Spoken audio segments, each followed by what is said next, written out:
Hey everyone, it's Jacqueline. I thought it was about time that I did a video update on some thoughts and some things that I've been having for the past few weeks. And this is something that is definitely kind of a continuation from my last video that I had made. Self-reflection, of course, which most of my videos have that as a subject or a baseline sort of thing. And it's something that I've discovered in myself the past few years, especially the last year, since I started working out as heavy as I do, gaining muscle and all of that jazz. And so it's one of those things where I started looking at myself differently. I started wearing more men's clothing instead of women's clothing. And I came to this oddly interesting conclusion that I have been transitioning a lot and the way I look specifically to make other people more comfortable with me being transgender.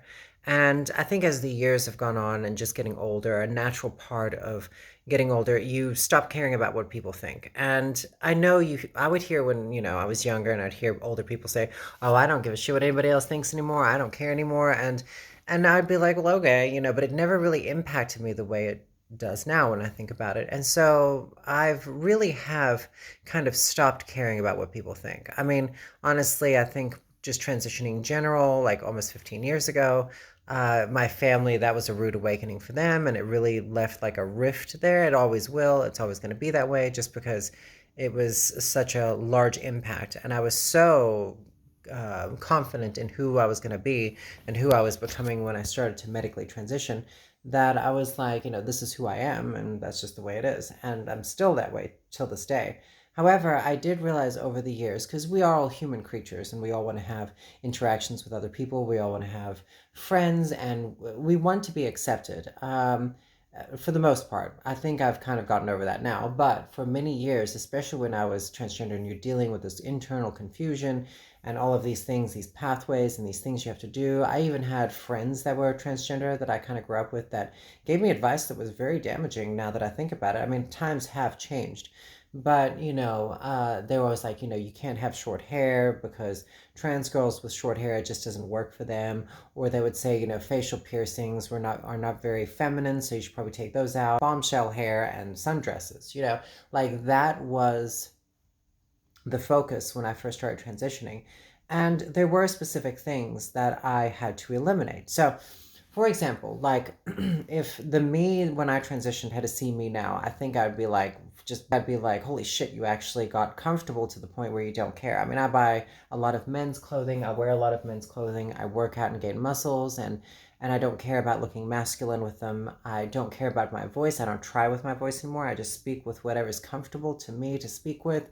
And so there's multiple things that I've just kind of like, you know what, I don't give a shit, because as time goes on in life, you get hurt and you come to find out that people are kind of assholes. And it doesn't matter how beautiful you are or what surgery you have done or what you've done to try and be accepted by this society or these people. Most of these people are dicks anyway, so it doesn't matter what they tell you you should be to fit in. But that being said, I've been on this dating app called Tame Me, which is like it's like an LGBTQ dating app. And it's interesting because I'll go to these chat rooms that have different subjects on them. And the trans chat rooms, it's a lot of this might be triggering or offensive to trans people, but I would go in there and it never fails. It's always these trans women having a mental breakdown, like all the time.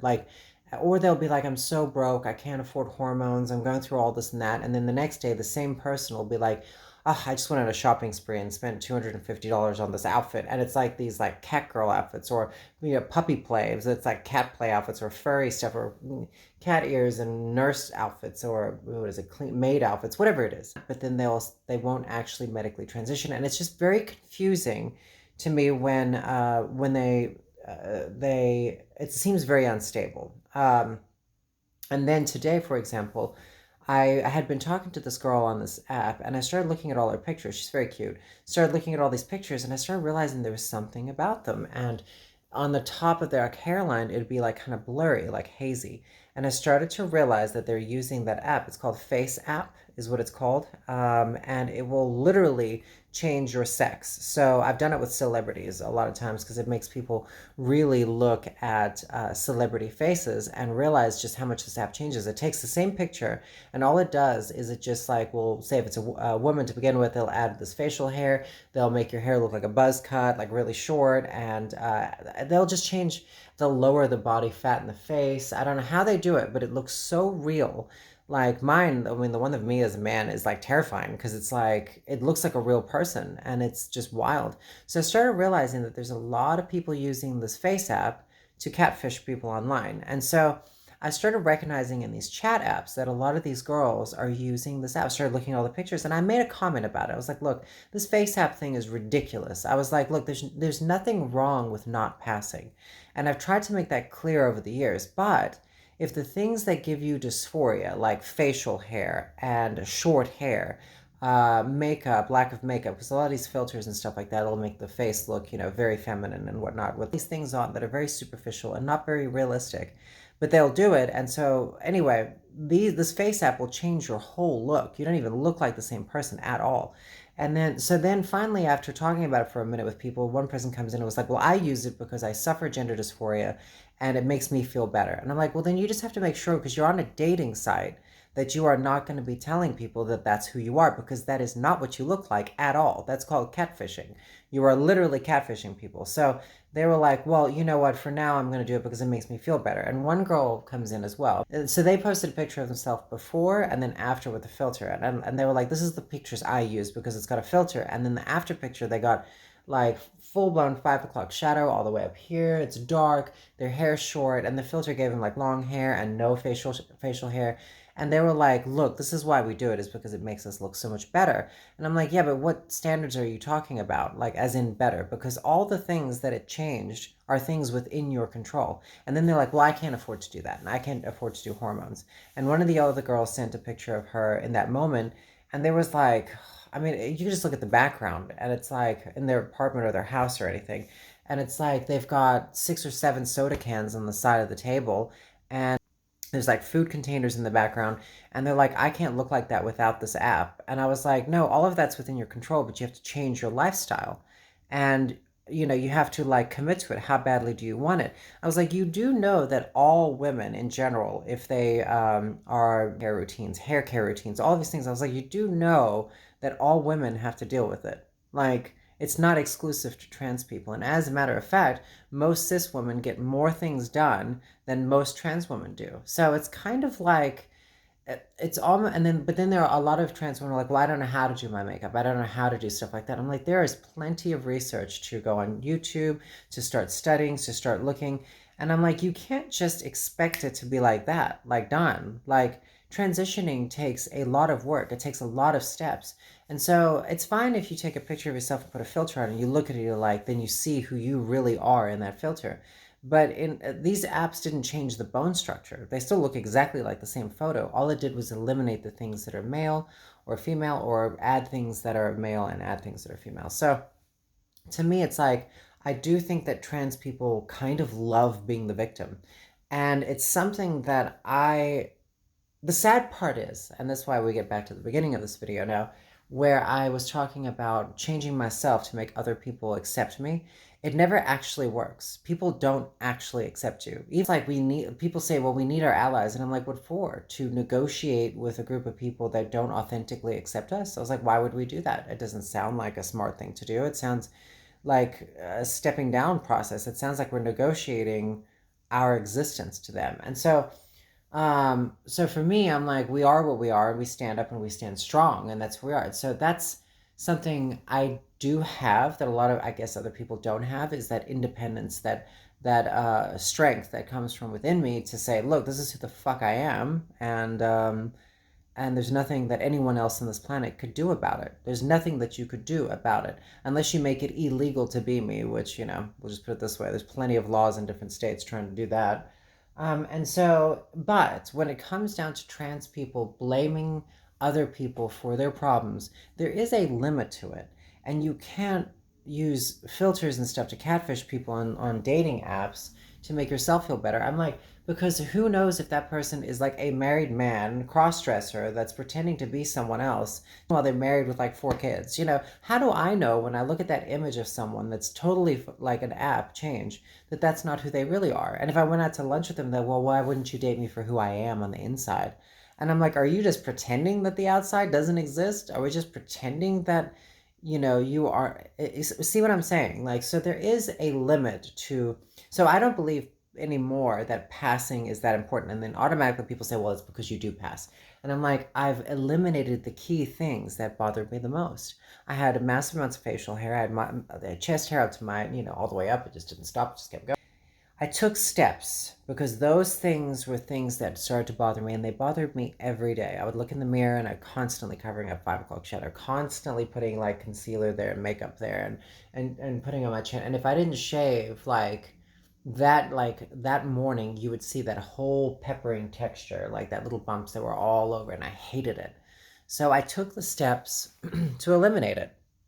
I took hormones and I got laser hair removal and I got it removed, and I still keep it up. I do it once in a while just to make sure that the hairs aren't coming back.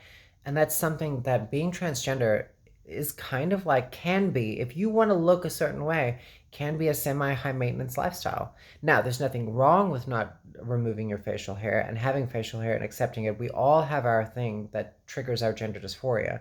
But don't pretend that so don't do a filter that removes all of those things and then tell people that that's who you are. But when someone points out that that's not what you look like at all, then pretend that that person is the toxic person. Because I got called toxic for pointing out this app on this thing and that people were catfishing people. I got called toxic because I should be more aware of other people's feelings.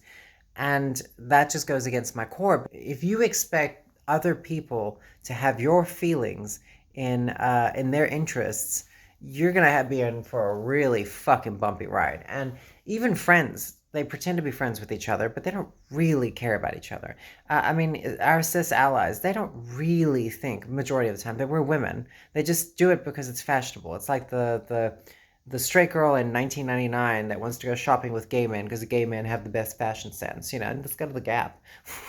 It's like that. It's like that mentality in a way where they think that, oh well, I have transgender friends, but then they support politicians that don't support us. It's the same reason why conservative trans women support conservative politicians that pass bills that are not within trans interests, is because these girls have to validate the people around them that tell them that they support them. The conservative family members, the conservative friends that tell them, well, I know you're different and I accept you. No, they don't. They really don't. They're just saying it because they don't want to deal with your wrath. And if you don't give them any, then they're literally like, I don't care. The way you see yourself is the only person that matters. And if you see yourself as a woman on the inside and you have to take certain steps to transition, then those are the steps you have to take to transition. It's not like something you can just, you know, pretend is there and pretend the work is being done, but not actually putting the work into it. And yes, it should be. I believe that health insurance should be universal and all of this should be taken care of under socialized medicine. That's what I believe. And even if you have to wait a year to get SRS, even if you have to wait to get these procedures done, at least you're going to be getting them done, paid for, because it is a mental health condition that needs to be addressed. Gender dysphoria is a mental health condition that needs to be addressed for people's safety, and it should be under a healthcare system, universal. But so yes, I agree with that, but that's not, especially in the United States, that is just not the world we live in here. The world we live in here is that they think we are a mental health disorder. We should be put like, and that we're grooming children and doing all this stuff. This crazy propaganda that they talk about trans people. And then when you have people catfishing people online with filters, it fills their narrative. They start to believe it. They start to believe that that's what we are. So you have to be very careful in this world, especially with trans people. You can't play into their victim stuff where they're like, oh, everybody just hates me and I'm a victim. No one gives a shit about other people. They don't even care if they dislike you or not. Even if they don't care enough to dislike you. The thing is, most people, what they dislike in others is actually what they dislike in themselves. Like, that's the problem. That, like, when people lash out at other people, it's because they dislike something within themselves. I just point out this obvious stuff where, it's, if you're dealing with gender dysphoria, it's not society's fault that you have gender dysphoria. It's just right. I mean, like, we've come to, like, passing doesn't matter, so people should be aware of your pronouns and respect you for whoever you are, regardless of what you look like. However, At the end of the day, it's like if you want people to perceive you a certain way, you've got to do the steps to be perceived that way. You can't expect other people to change inauthentically to your face to make you feel better about something that you're not doing. You're not taking care of yourself. Anyway, responsibility. I think that's a very important thing for trans people to learn. Own personal responsibility for your transition. Anyway, I hope this message reaches everyone well. I enjoy the gaming during the week and on the weekends playing Elden Ring. So I hope to see you all there, and I hope you'll have a great day. Bye.